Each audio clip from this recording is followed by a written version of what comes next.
Estudiar el arte rupestre de otros continentes distintos al europeo no suele ser lo más habitual. Por eso, Martí Mas Cornellà, que es profesor de prehistoria en la UNED, no ha querido dejar pasar la ocasión de entrevistar a una investigadora que acaba de regresar de Argentina, donde ha realizado una estancia en el Centro de Investigaciones Científicas y Técnicas de Buenos Aires. Él mismo nos la presenta.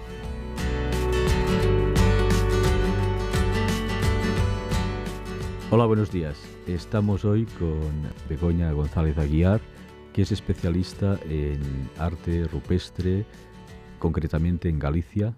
Ella está estudiando los petroglifos gallegos, pero no está hoy aquí para hablar de este tema. Ella está realizando su tesis doctoral y acaba de llegar de Argentina, en donde ha estado en el Centro Nacional de Investigaciones Científicas y Técnicas de Buenos Aires para conocer todo este mundo teórico del que esta institución es pionera. Ha trabajado con la doctora Danae Fiore. Esto le ha permitido conocer de primera mano el arte rupestre argentino y es por esto que no hemos querido dejarla pasar la oportunidad de que contara todo lo que ha aprendido a nuestros alumnos, a los radioyentes que nos están escuchando y nos introduzca en este tema tan apasionante y algo desconocido en Europa. Pues Begoña, buenos días. Buenos días. Muchas gracias por estar aquí. Podríamos empezar. ¿Cuándo se descubre el arte rupestre argentino? Pues no se tiene constancia de la existencia del arte rupestre argentino hasta el siglo XIX. Estos primeros descubridores atribuían la realización de los grabados y pinturas rupestres a antiguas poblaciones indígenas. ¿Y dónde se localizan los sitios? ¿En qué lugares encontramos este arte? Bueno, dentro del país hallamos miles de sitios distribuidos por todas las provincias argentinas, salvo en Tierra de Fuego. Son un total de 23 las provincias argentinas y solo en una no se tiene constancia documental de tales grabados y pinturas, lo que nos indica que el país posee una gran fuente de este tipo de representaciones. Y en cuanto a los yacimientos, las representaciones aparecen en cuevas y aleros, en cuanto a pinturas y a grabados, y al aire libre solo nos encontraríamos con grabados. Probablemente esto se deba a la conservación, es decir, al aire libre no se pueden conservar igualmente los grabados que las pinturas. Estas, si algún día existieron, desaparecerían con el paso del tiempo. Además, hallamos numerosas similitudes en cuanto a la ubicación de estos paneles con respecto a los nuestros, ¿no? A los nacionales.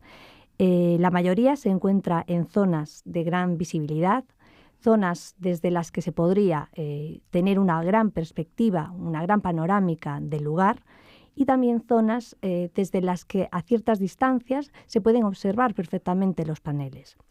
Además, también están próximas a vías de tránsito y o a zonas húmedas muy propicias para la caza o el pastoreo. Y ahora está pensando, ¿qué tipologías encontramos? Bueno, hemos hablado de la gran extensión del país, por lo tanto, la tipología también es muy variada.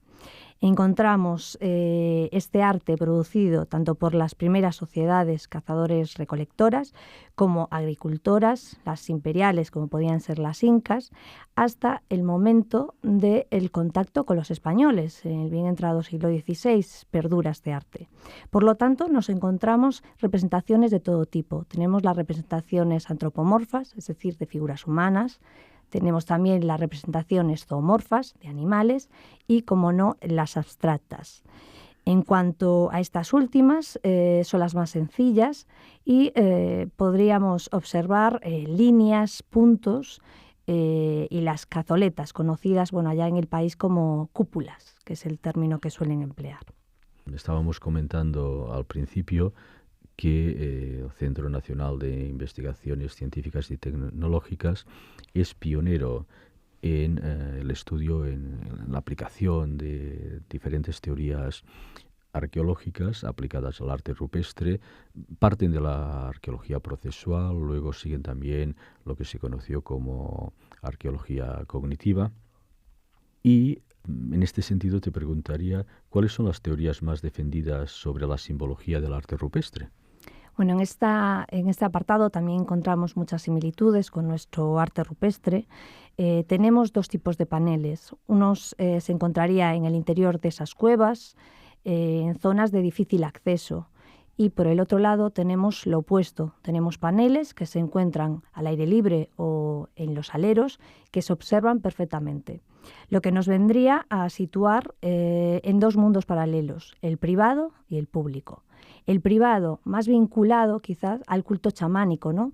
Era una zona restringida que solo era para unos pocos, mientras que los aleros y las zonas al aire libre era pues lo opuesto. Trataban de exhibir de alguna manera su estatus social. De hecho, en estas zonas vemos representados tanto guerreros ataviados con flechas, con arco, lo que nos vendría a representar una cierta ostentación del grupo, ¿no? Que deja patente su importancia, y una vez que llegara otra sociedad o otro pueblo se encontrara con todo este tipo de ornamentación, de ostentación, vendría a identificar el estatus social de esta clase. Y quizá deberíamos hablar también de cronologías. Sí, pero ciertamente las dataciones radiocarbónicas son escasas. Estas nos vendrían a situar en los últimos milenios antes del presente, pero por otra parte tenemos alguna datación relativa en las que ya vendríamos a hablar pues, de los 9.000 años antes del presente en adelante. Recordemos que el arte rupestre argentino perdura hasta la llegada de los españoles. Y es en ese momento cuando se empiezan a representar hombres a caballos, incluso se identifican perfectamente las espuelas, y todas esas representaciones ya son del siglo XVI y del siglo XVII. ¿Y las técnicas? Bueno, en cuanto a las técnicas de grabado, tras muchos experimentos y análisis, tanto macroscópicos como microscópicos, se ha dado constancia que de las técnicas más empleadas suelen ser el piqueteado, que son pequeños piqueteos en la roca por medio de la percusión indirecta con un percutor duro; la horadación, que consiste en horadar la roca con un único instrumento. Esta técnica se emplea en la realización de las cazoletas o cúpulas, como ellos las denominan. Después también tendríamos una tercera técnica que se denomina raspado, que consiste en raspar la roca. Y esto se debe hacer en rocas de poca durabilidad, rocas blandas que permitan trabajar en ella. Si pensamos en los grabados rupestres gallegos, esto sería imposible, ¿no? El granito gallego es muy duro y mediante la técnica de raspado sería imposible realizar cualquier tipo de marca. Y finalmente tenemos la técnica de la incisión, que consiste en grabar la roca con líneas muy finas. Y también esta técnica se tiene que emplear en rocas blandas. A mí me ha gustado siempre y he seguido la terminología que se utiliza en estos países, que a veces para los europeos, para nuestro país, sorprenden un poco y no estamos acostumbrados a utilizar estos términos. Me refiero, por ejemplo, a producción y uso del arte rupestre, a reciclaje de las figuras, etcétera, etcétera. Son una terminología muy sugerente. En algún caso deriva de la anglosajona. ¿Qué tipo de útiles emplearían para realizar estas técnicas? Me pregunto. Bueno, para informarse sobre el tipo de útiles, los investigadores tienen dos vertientes. Por una, tendrían las excavaciones, es decir, los datos que aporta la excavación arqueológica en los sitios que contienen arte rupestre, y por otro lado se decantan por las experimentaciones, ¿no? Analizan la huella dejada en la roca y con esa huella intentan averiguar el tipo de útil empleado. En las excavaciones se tienen constancia, por ejemplo, de guijarros, ovoides planos con algunas huellas de percusión, pero también han encontrado lascas y puntas que a simple vista no han sido trabajadas para crear un útil específico con el cual poder grabar, sino que eran simples lascas que mediante ellas se podían hacer incisiones y eran tan válidas como cualquier otra para poder hacer un motivo. Además, de estos cinceles y percusores podemos entonces añadir que tanto puntas, lascas como cualquier otro instrumento es tan óptimo como los preparados para poder grabar. ¿Y en cuanto a las pinturas?